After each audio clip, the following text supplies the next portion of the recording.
Hi అండి. Hi hi. Megastar Chiranjeevi గారికి Padma Vibhushan award రావడం మీకు ఎలా అనిపిస్తుంది?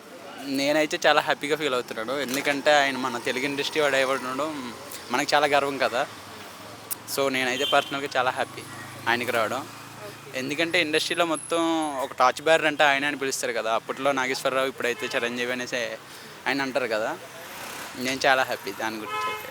అంటే సినీ ఇండస్ట్రీ వాళ్ళని కానీ ఇట్లా ఎంకరేజ్ చేయడము ఇందులో అంటే పద్మ విభూషణ్ అందులో ఆయన స్థాయి వేరండి. ఆయన గురించి మాట్లాడాలంటే నా వయసు సరిపోదు, నా అనుభవం కూడా సరిపోదు.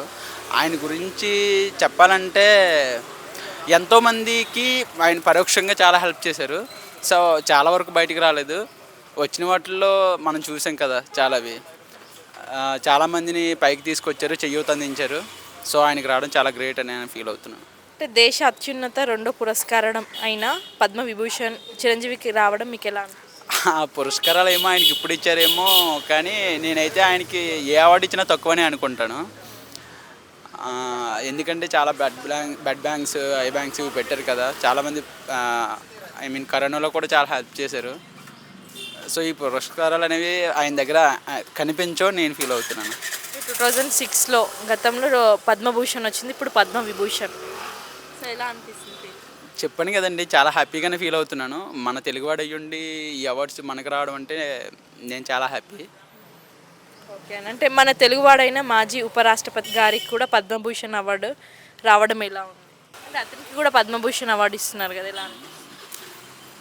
పద్మభూషణ తెలియదండి, ఆ పర్సన్ గురించి కూడా నాకు తెలుసు. చిరంజీవి గారికి రావడం ఒక చిరంజీవి గారు రావడం నాకు తెలుసు.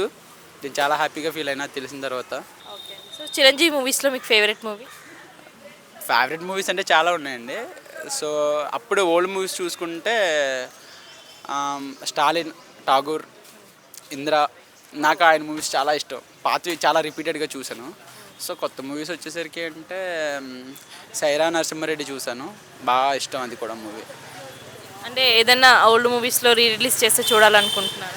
రీక్రియేట్ చేయాలనుకుంటే శంకర్ దాదా ఎంబీబీఎస్ చేస్తే చాలా బాగుంటుంది అనుకుంటున్నాను నేను. ఇంద్ర, ఠాగూర్ అవి కూడా అవి ఆయన ఇప్పుడు ఈ స్టేజ్లో చేయడం కన్నా రీ రిలీజ్ అయితే ఇంద్ర ఎక్స్ట్రాడినరీ మూవీ. ఇంద్ర అయితే నేను అనుకుంటున్నాను రీ రిలీజ్ అయితే. సో ఓవరాల్గా చిరంజీవి గారి గురించి గాడ్ ఆఫ్ ఇండస్ట్రీ.